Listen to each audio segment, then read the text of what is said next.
محترم و مکرم بزرگان، نوجوان دوستو، پردہ نشین خواتین، اللہ رب العالمین کا بے پائے احسان و کرم ہے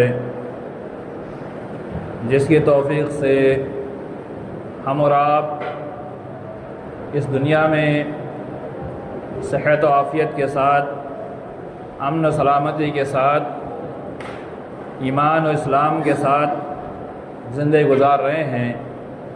اللہ تعالیٰ سے دعا ہے اللہ تعالیٰ ہم تمام مسلمانوں کو جب تک اس دنیا میں زندہ رکھے ایمان پر ثابت قدمی عطا فرمائے، اور خاتمہ ہو تو خاتمہ بالخیر عطا فرمائے، آمین۔ محترم سامعین، اللہ رب العالمین اس دنیا کا بنانے والا، اس دنیا کے نظام کو چلانے والا اللہ رب العالمین اپنے لفظ کن کے ذریعے سے دنیا کے نظام کو بدلنے والا اللہ رب العالمین کے اختیار میں دنیا ما فیہا کی ساری چیز ہے۔ اللہ رب العالمین نے اس دنیا کے اندر ہم انسانوں کو پیدا فرمایا۔ تخلیق انسانی کی شروعات حضرت آدم علیہ السلام اور آپ کی بیوی حضرت حوا علیہ السلام کے ذریعے سے ہوتی ہے۔ اس کے بعد جتنے بھی لوگ آئے حضرت آدم علیہ السلام کی ذریت اور ان کی نسل سے چلائی گئی پوری ایک کھیپ تیار کی گئی۔ اللہ رب العالمین نے اس دنیا کے اندر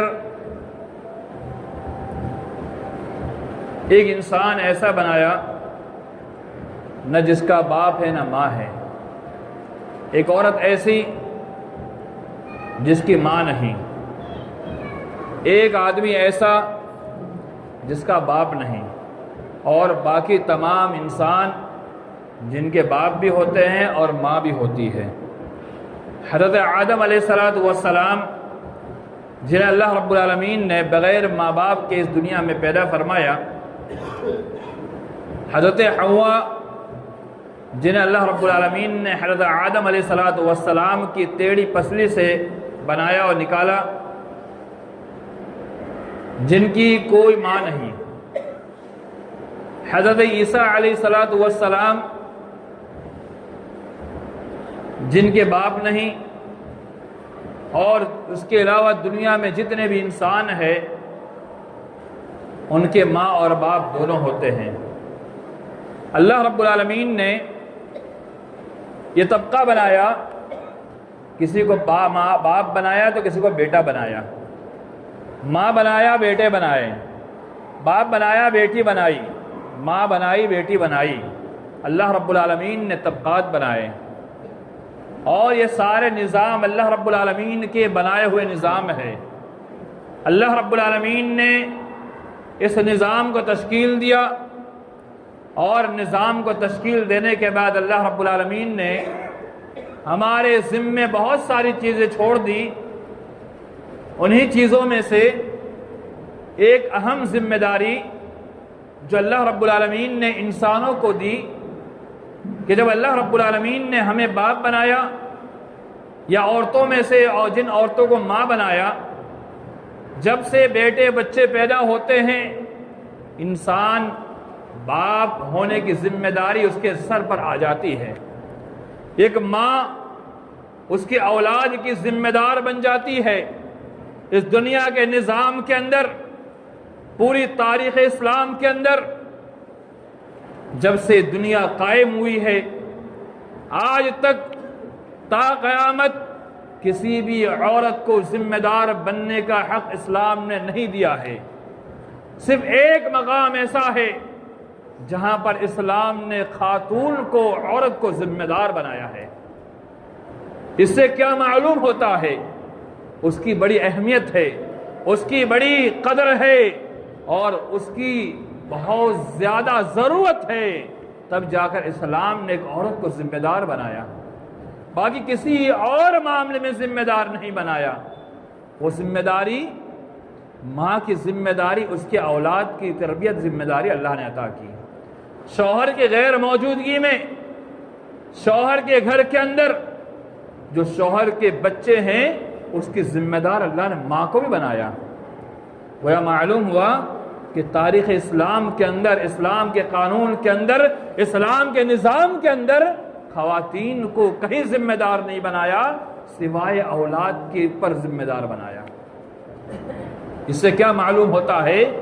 یہ کوئی معمولی بات نہیں ہے، یہ معمولی ذمہ داری نہیں ہے، یہ دنیا مافیہ کے اندر سب سے بڑی ذمہ داری ہے، دنیا کے اندر سب سے بڑی ذمہ داری ہے۔ اولاد کی تربیت، اولاد کی اصلاح، اس سے بڑی ذمہ داری اس دنیا کے اندر کوئی نہیں ہو سکتی ہے۔ اور اسی ذمہ داری کے اندر ہم میں سے اکثر لوگ غافل پڑے ہوئے ہیں، احساس تک نہیں ہے کہ ہم اپنے بچوں کے مستقبل کے ساتھ کیا کریں۔ تو آئیے میں آپ کے سامنے دلائل کی روشنی میں چند باتیں مقررہ وقت کے اندر پیش کرنے کی کوشش کروں گا۔ تربیت اولاد یا بچوں کی تربیت کے لیے سب سے اہم اور سب سے بڑا پہلو جو اختیار کرنا ہے، ہم اسی کے اندر کوتاہ نظر آتے ہیں۔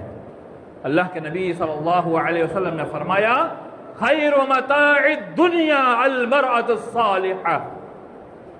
اس دنیا کے اندر بہت سارے ساز و سامان ہے، فائدہ اٹھانے کی چیزیں ہیں، انسان کے پاس مال دولت جائیداد بلڈنگ گھر سب کچھ ہے۔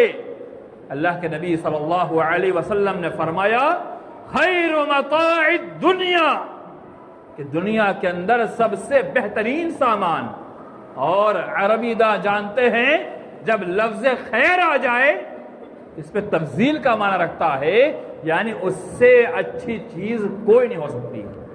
جیسے مثال کے طور پر اللہ اکبر کہا جاتا ہے تو اکبر اس میں تفضیل ہے، یعنی اللہ سے بڑا کوئی نہیں۔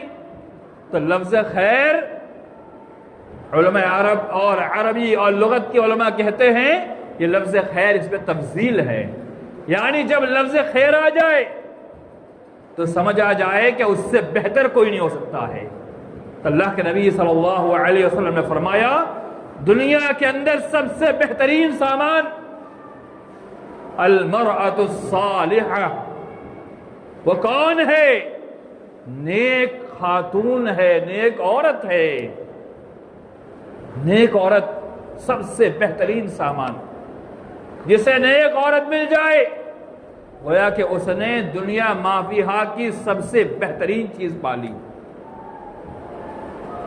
شادی کے وقت رشتہ تلاش کرنے کے لیے جستجو ہوتی ہے، محنت کی جاتی ہے، لگن سے کام کیا جاتا ہے کہ ہمارے بیٹے کے لیے ایسی بہو لائی جائے جو نیک ہو، اچھی ہو۔ اللہ کے نبی صلی اللہ علیہ وسلم نے فرمایا، تنکح المرأة، کہ عورت سے نکاح کیا جائے گا چار چیز دیکھ کر کے، عن مالها ولحسبها ولجمالها ولدینها فاظفر بذات الدین۔ بالکل بخاری مسلم کی روایت۔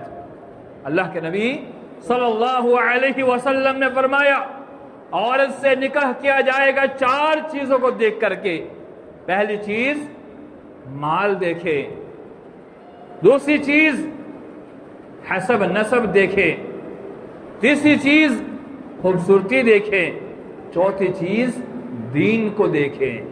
اور کہا فاظفر بذات الدین، اگر چاروں چیزیں مل جائے فبیہا، سب سے اچھا ہے، اور اگر تین چیزیں نہ ملے، دینداری اس کے اندر پائی جاتی ہو، ترجیح دے دو۔ دینداری پائی جاتی ہو، اگر مال والی مل جائے، حسب نسب والی یعنی اچھے گھرانے کی ہو، ان کا ریکارڈ اچھا ہو، اسٹیٹس اچھا ہو، اس لڑکی کی ماں کے اس گھرانے کے ساتھ تعلقات اچھے ہونے چاہیے۔ ہاں صرف چہرہ مہرہ دیکھ کر کے اور لڑکی لے آتے ہیں، پھر پتہ چلتا ہے ہمارے پورے گھر کو برباد کر کے رکھ دیا ہے۔ اس کی وجہ کیا ہوتی ہے؟ ہم جو اصل چیز نہیں دیکھتے ہیں۔ اسلام نے کہا وَلِحَسْبِهَا، اس کا گھر گھرانہ دیکھ لو، اس کی ماں کیسی ہے، اس کی بہن کیسی ہے، اس گھر کے لوگ کیسے ہیں، عزت دار ہے یا نہیں ہے، اخلاق مند ہے یا نہیں ہے، نیک ہے یا بد ہے، نمازی ہے یا برے لوگ ہے، کئی جھوٹے فحاش تو نہیں ہے۔ انسان کہاں دیکھتا ہے؟ یہ دیکھنا ضروری ہے۔ اگر اس کی ماں اس کے گھر کو برباد کی ہوئی ہے تو سمجھ لیجئے اس کی بیٹی کے اندر آپ بہت ساری خوبیاں نہیں پا سکتے۔ تو اسلام نے کہا شادی کے لیے رشتہ تلاش کرو، عورت کو لاؤ، دیندار عورت کو لایا جائے۔ تو دیندار عورت آئے گی تو دینداری گھر کے اندر آئے گی۔ جب دینداری گھر کے اندر آئے گی، اس کے بطن سے پیدا ہونے والا بچہ دیندار پیدا ہوگا۔ اللہ ماشاء اللہ اگر کوئی برا نکل جائے تو اسلام کو دوست نہیں کیا جا سکتا ہے۔ کیوں؟ انبیاء علیہ السلام کے دور میں بہت سارے واقعات ایسے ہوئے ہیں، بہت سارے واقعات ایسے ہیں تاریخ اسلام کے اندر، ایسے بہت سارے واقعات ایسے ہیں۔ ماں اچھی ہے، بیٹا برا نکل گیا، باپ نبی ہے، بیٹا برا نکل گیا۔ حضرت لوط، ان کا بیٹا برا نکل گیا۔ حضرت نوح، ان کا بیٹا نافرمان نکل گیا۔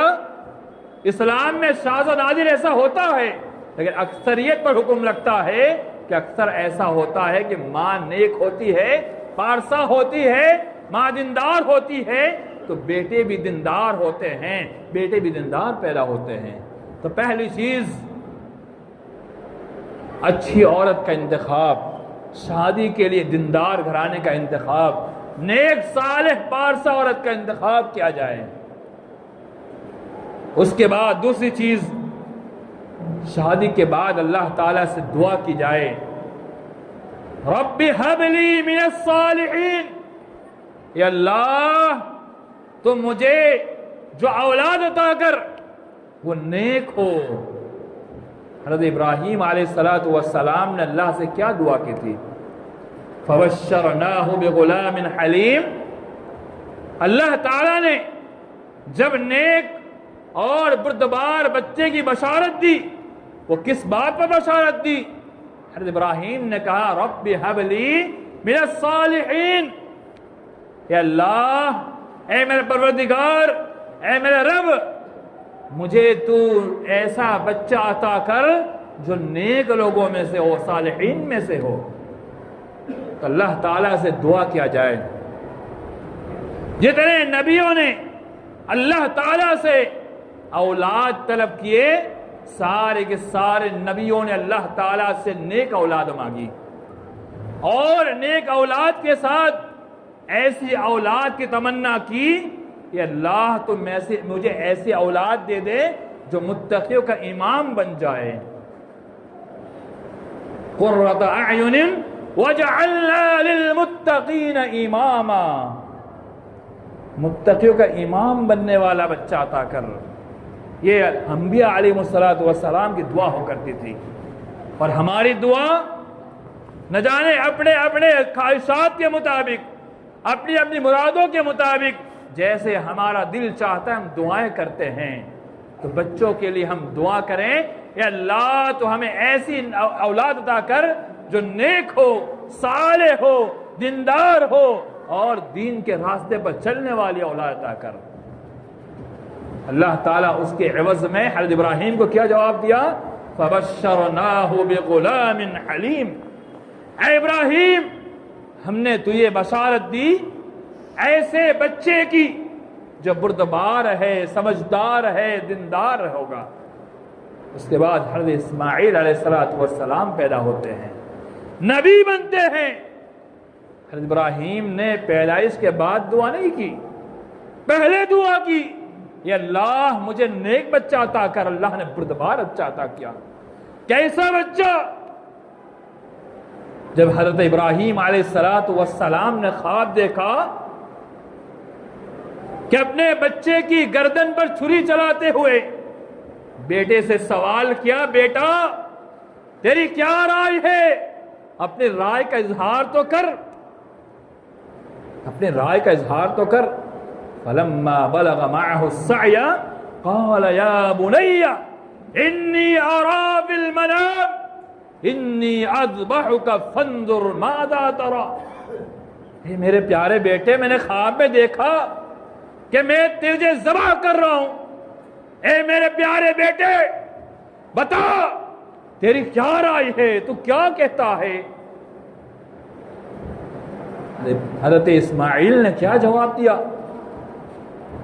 قال یا ابت فعل ما تؤمر ستجدنی ان شاء اللہ من الصابرین۔ اے ابا جان، سوچتے کیا ہو؟ آپ کے رب نے آپ کو جو حکم دیا ہے اس حکم کو آپ کر گزریے، انشاءاللہ اگر اللہ تعالیٰ نے چاہا تو آپ مجھے صبر کرنے والوں میں سے پائیں گے۔ اللہ اکبر۔ یہ حضرت ابراہیم کی دعا کا اثر ہے، رب ہب لی من الصالحین، اے میرے پروردگار مجھے نیک بیٹا عطا کر۔ اللہ تعالیٰ نے ایسا بیٹا دیا کہ باپ خواب دیکھتا ہے کہ ذبح کیا جا رہا ہے، بیٹا کہتا ہے کر دیجئے۔ اللہ اکبر۔ یہ ہے نیک بچے، یہ فرما بردار بچے، یہ دیندار بچے ہوا کرتے ہیں۔ تو دوسرا پہلو، اللہ تعالیٰ سے دعا کرنا چاہیے کہ اللہ مجھے نیک بچہ عطا فرما۔ اللہ کے نبی صلی اللہ علیہ وسلم نے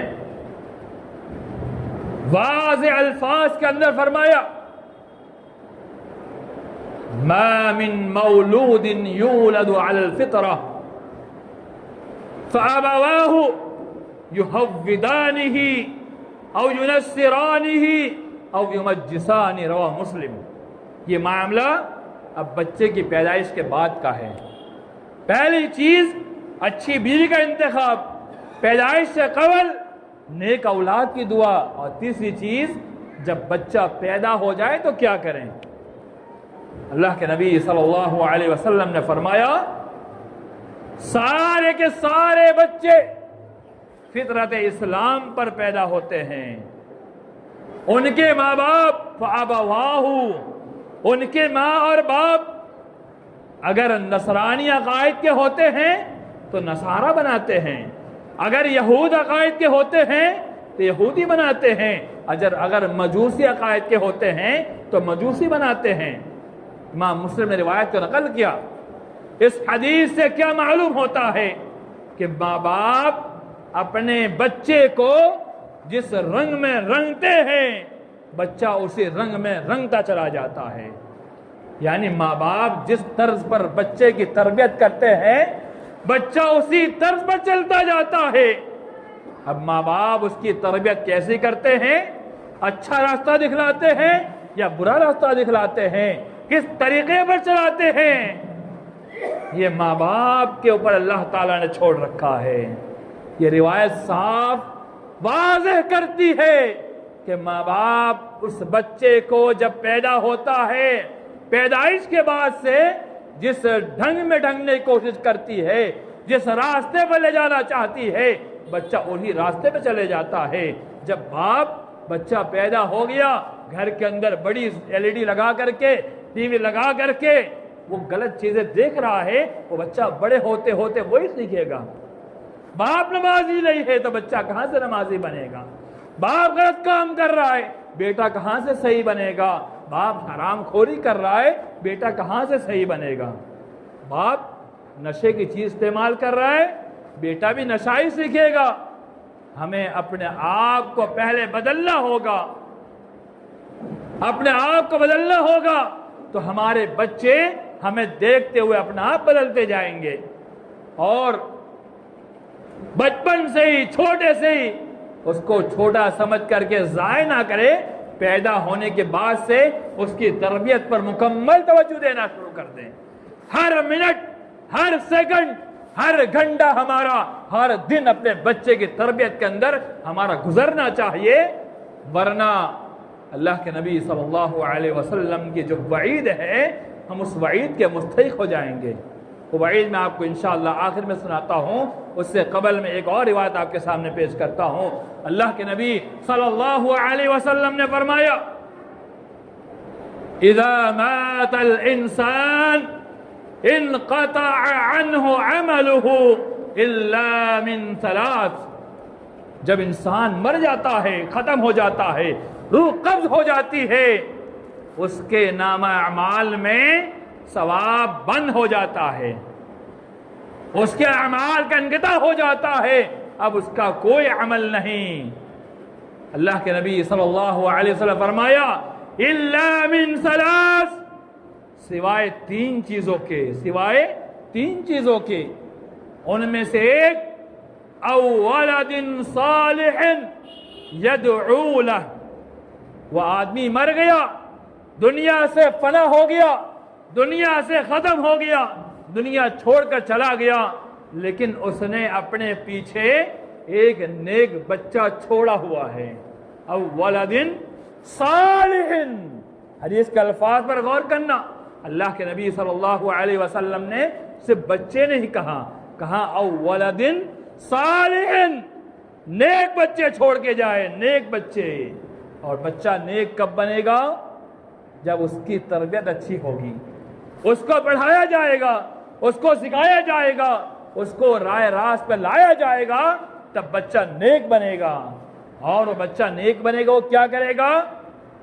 یدعو لہ، وہ اس کے لیے ہاتھ اللہ تعالیٰ کے سامنے ہاتھ اٹھا کر بھیک مانگے گا، دعا کرے گا، اے اللہ میرے ماں باپ کی مغفرت فرما دے، اے اللہ میرے ماں باپ نے میرے لیے بہت کچھ کیا، اللہ ان کو اجر عظیم عطا فرما۔ بیٹا دعا کرے گا، اللہ اکبر، اللہ تعالیٰ اس کے اعمال کے ثواب میں بڑھوتری کرتا جائے گا۔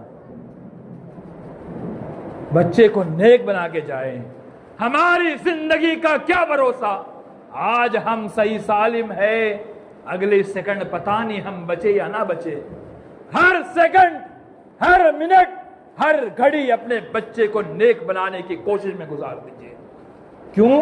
ہمیں کچھ نہیں پتا ہم کب مر جائے، کب ختم ہو جائے، کون سی گھڑی ہماری آخری سانس کی گھڑی ہو جائے، ہمیں نہیں معلوم۔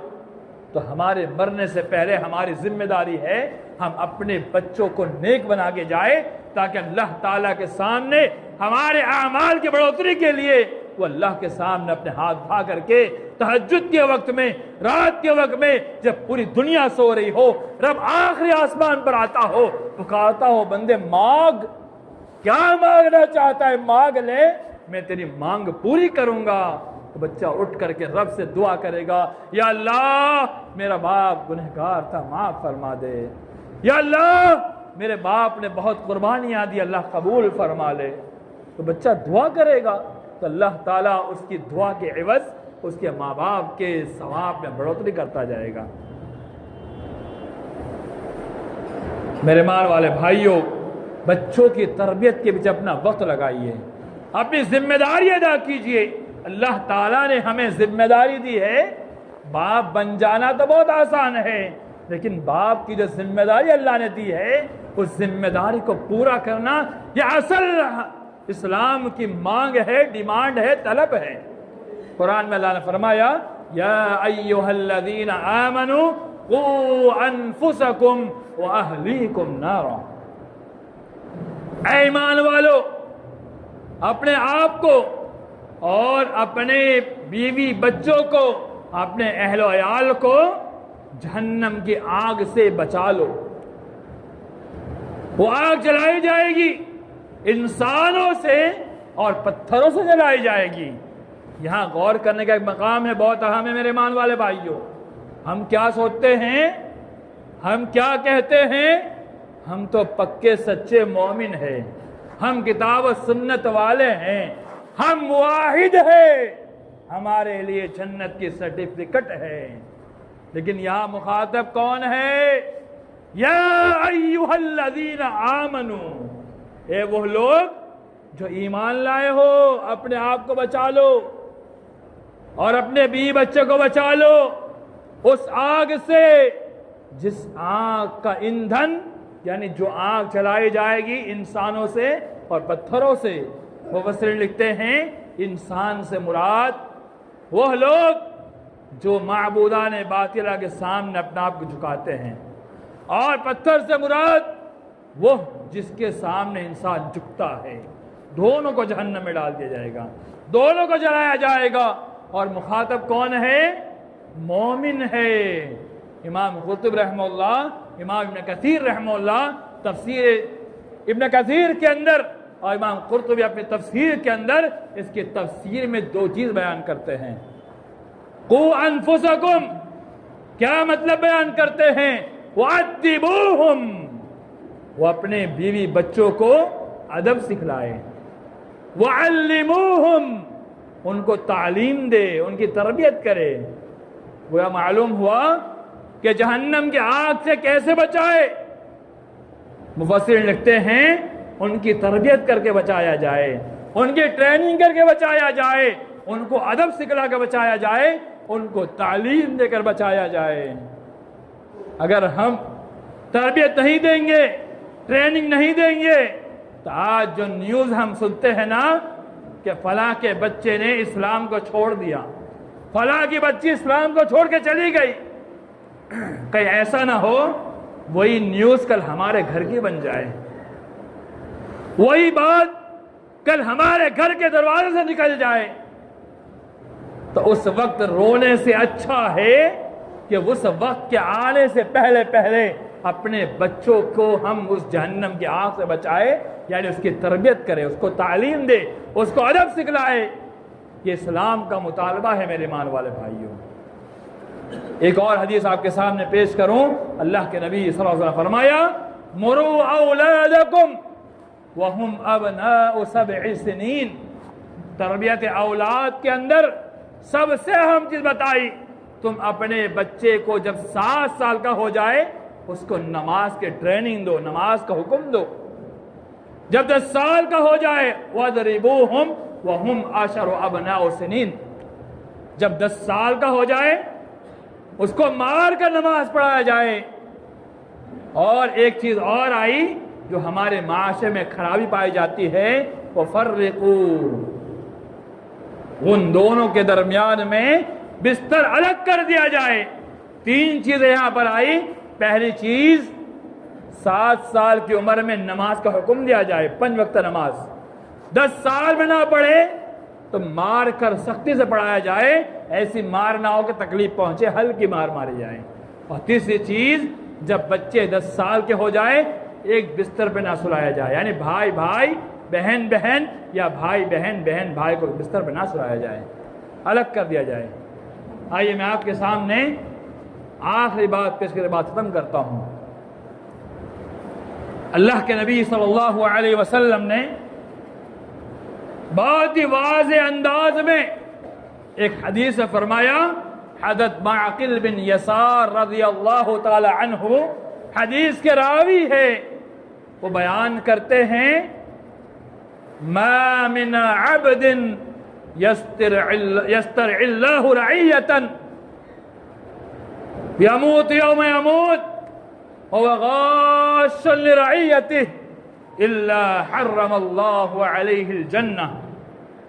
حضرت معقل بن یسار رضی اللہ تعالیٰ عنہ فرماتے ہیں کہ اللہ کے نبی صلی اللہ علیہ وسلم نے فرمایا ما من عبد, ما من عبد, اصول فقہ کے اندر یہ عام قاعدہ ہے کہ لفظ ما آئے اس کے بعد من آئے اور اس کے بعد مفرد کا استعمال ہو تو وہ عام کا فائدہ دیتا ہے, یعنی وہ کسی خاص کے لیے نہیں, عام ہے, یعنی تمام انسانوں کے لیے عام ہے. ما من عبد, اللہ رب العالمین نے بندے میں سے جسے بھی ذمہ دار بنایا, اس حدیث کو عموماً یا مسجد کے ذمہ دار بن جائے تو ان کے اوپر قیامت ڈھا دی جاتی اس حدیث کے ذریعے سے, پہاڑ توڑا جاتا ہے, یہ ذمہ دار, یہ ذمہ دار, یہ ذمہ دار. صرف وہ ذمہ دار مراد نہیں ہے، اللہ تعالیٰ نے جس کسی کو ادنا سا بھی ذمہ دار بنایا، چاہے 3 لوگ 4 لوگ سفر پہ جا رہے ہو، وہ حدیث کے اندر آتا ہے کسی ایک کو امیر بنا لو، اس کو ذمہ داری ملی، یعنی کسی بھی ناحیے کی ذمہ داری اللہ تعالیٰ دے دے، اور ذمہ داری اللہ تعالیٰ دے دے، اس کے بعد وہ دھوکہ کرتے ہوئے مرتا ہے، کس کے ساتھ؟ اس کی رعایا کے ساتھ، یعنی جس کے اوپر اس کو ذمہ دار بنایا گیا، ان ذمہ دار بننے کے بعد وہ اپنے ماتحتوں سے دھوکہ کر کے مر جاتا ہے۔ الا حرم اللہ علیہ الجنہ، اللہ رب العالمین نے ایسے لوگوں پر جنت کو حرام قرار دیا ہے، جنت کو حرام قرار دیا ہے۔ کیا ذمہ داروں میں سے مسجد کے ذمہ دار آئیں گے؟ قوم کے ذمہ دار آئیں گے؟ امام قرطبی رحمہ اللہ، مشہور مفسر، مشہور شارح، مشہور امام، عالم، محقق، اس حدیث کی وضاحت کرتے ہوئے بتاتے ہیں کہ ذمہ دار کون کون لوگ ہیں۔ میں پوری حدیث پیش کرنے کے لیے وقت نہیں میرے پاس، لیکن جو خاص آج کے ٹاپک سے بیان کر دوں گا۔ اللہ کے نبی صلی اللہ علیہ وسلم فرمایا، کلکم راع وکلکم مسئول عن رعیتہ، تم میں سے ہر ایک ذمہ دار ہے، سب سے اپنی اپنی ذمہ داری کے بارے میں روز قیامت سوال کیا جائے گا۔ اللہ نے کہ نبی صلی اللہ علیہ وسلم فرمایا، اللہ نے سب کو ذمہ دار بنایا، سب سے پوچھا جائے گا۔ یہ نہیں کہا مسجد کا ذمہ دار، سب ذمہ دار ہے۔ جب لفظ کل آ جائے یعنی سب اس سے مراد ہوتے ہیں، سب ذمہ دار۔ اس کے بعد ایک تو بات بیان کرنے کے بعد اللہ کے نبی صلی اللہ علیہ وسلم فرمایا، وَالرَّجُلُ رَاعٍ فِي بَيْتِهِ وَهُوَ مَسْئُولٌ عَنْ رَعِيَّتِهِ۔ وَالرَّجُلُ، الف لام کے ساتھ جب معرفہ آئے یعنی سارے مرد، معرفہ سب مرد، جتنے بھی مرد ہے سارے مرد ذمہ دار ہے اپنے گھر کے اندر، سر مرد اپنے گھر میں ذمہ دار ہے، یعنی اللہ تعالیٰ نے اگر باپ بنایا ہے تو وہ ذمہ دار ہو گیا۔ دھوکہ کر کے مرتا ہے، بچوں کی تربیت نہیں کرتا ہے، بچوں پر دھیان نہیں دیتا ہے، بچوں کو تعلیم اور تربیت اور ادب پر توجہ نہیں دیتا ہے، وہ دھوکہ کر کے مرتا ہے۔ اور یہ میں نہیں کہتا، اللہ کے نبی صلی اللہ علیہ وسلم نے فرمایا، ایسے لوگ جن پر اللہ نے جنت کو حرام قرار دیا ہے۔ اور دوسری چیز، وَهُوَ مَسْئُولٌ عَنْ رَعِيَّتِهِ، اللہ تعالیٰ اس سے اس کی ذمہ داری کے بارے میں سوال کرے گا۔ اور اس کے بعد اگلا جملہ میں نے شروعات میں ہی فوکس کیا تھا، وَالْمَرْأَةُ رَاعِيَةٌ فِي بَيْتِ زَوْجِهَا، میری مائیں بہنیں آئی ہوئی ہے وہ بھی سن لے، اور جہاں تک بات پہنچتی ہے وہاں تک عورتوں تک بات پہنچائی جائے۔ وَالْمَرْأَةُ رَاعِيَةٌ، عورت جسے اللہ تعالیٰ نے ذمہ دار بنایا ہے، کہاں کا ذمہ دار؟ فی بیت زوجہا، اس کے شوہر کے گھر کے اندر وہ ذمہ دار ہے، یعنی شوہر کے بچوں کی ذمہ دار ہے۔ ایک ماں اپنی اولاد کی ذمہ دار ہے، اس کے علاوہ دنیا کے اندر کسی بھی چیز کے اندر اللہ تعالیٰ نے، نہ اسلام نے، نہ شریعت نے، نہ واضح اللہ کے نبی صلی اللہ علیہ وسلم نے کئی عورت کو ذمہ دار بنایا ہے، کئی نہیں، سوائے ایک مقام، وَالْمَرْأَةُ رَاعِيَةٌ فِي بَيْتِ زَوْجِهَا، ہر عورت، وَالْمَرْأَةُ، تمام عورتیں اپنے شوہر کے گھر کے اندر ان کے بچوں کی ذمہ دار ہے۔ اگر اس نے ذمہ داری ادا نہیں کی، وَهِيَ مَسْئُولَةٌ عَنْ رَعِيَّتِهَا، اللہ کے نبی صلی اللہ علیہ وسلم فرمایا، روز قیامت اللہ تعالیٰ اس عورت سے سوال کرے گا، پوچھے گا، اے عورت بتلا تو نے اپنی ذمہ داری کو کتنا ادا کیا؟ اور وہ وعید ابھی سنائی، الا حرم اللہ علیہ الجنہ، ایسی عورتوں پر اللہ تعالیٰ نے جنت کو حرام کر دیا ہے۔ بتانے کا مقصد یہ ہے، اللہ تعالیٰ نے ہمیں اپنے بچوں پر ذمہ دار بنایا ہے. باپ بن گئے، ماں بن گئے، صرف برتھ ڈے کیک کاٹنے کے لیے نہیں، بچے کو ایسے گھمانے کھلانے کے لیے نہیں، بلکہ اللہ نے ماں باپ اس لیے بنایا ہے تاکہ اس پر توجہ دے، فوکس دے، اس کی تربیت کرے، اس کو تعلیم دے، اپنی ذمہ داری ادا کرے. اللہ نے جو جو ذمہ داری ہمارے کندھے پر ڈالی ہے وہ ساری ذمہ داری ہم ادا کریں گے تو انشاءاللہ یہی بچے ہمارے نجات کا ذریعہ بن جائیں گے. یہی بچے ہمارے لیے اللہ سے دعا کریں گے. یہی بچے ہمارے لیے آخرت کو بہتر بنانے کے لیے ایک بہترین ذریعہ بن جائیں گے. آج معاشرے کے اندر آج دیکھیے اتنے کرائم مسلمانوں کے اندر ہے، مسلمانوں کے اندر اتنے معاملات ہے. اس کی ایک ہی وجہ ہے کہ ہم اپنے بچوں کی تربیت میں کوتاہی کرتے ہیں. اور ایک بات آپ کو بتا دوں کہ جسے بچوں کی تربیت کا طریقہ سیکھنا ہو، سورہ لقمان کے اندر اللہ رب العالمین نے حضرت لقمان علیہ الرحمہ ان کے اور ان کے بیٹے کے درمیان جو گفتگو تھی، نصیحت تھی، اسے بالکل تفصیل سے بیان کیا ہے. 21 پارہ سورہ لقمان کے اندر وَلَقَدْ آتَيْنَا لُقْمَانَ الْحِكْمَةَ، وہاں سے لے کر کے اِنَّ أَنكَرَ الْأَصْوَاتِ لَصَوْتُ الْحَمِيرِ، وہاں تک ساری آیت پڑھ جائیے، تفسیر پڑھ جائیے، وضاحت پڑھ جائیے، ڈیٹیل پڑھ جائیے، آپ کے سامنے وہ ساری چیزیں آ جائے گی کہ بچوں کی تربیت کیسے کی جائے. اللہ سے دعا ہے اللہ تعالی ہم تمام مسلمانوں کو اپنے بچے کی تربیت کی توفیق عطا فرمائے. جو ذمہ داری اللہ نے ہمیں دی ہے ہمیں اس ذمہ داری کو پوری کرنے کی توفیق عطا فرمائے. اللہ نے ہمیں جو بھی اولاد دی ہے اللہ تعالیٰ ان اولاد کو نیک و صالح بنا دے، ان کو ماں باپ کا فرمانبردار بنا دے. یا اللہ ان بچوں کو ہمارے نجات کا ذریعہ بنا دے. آمین.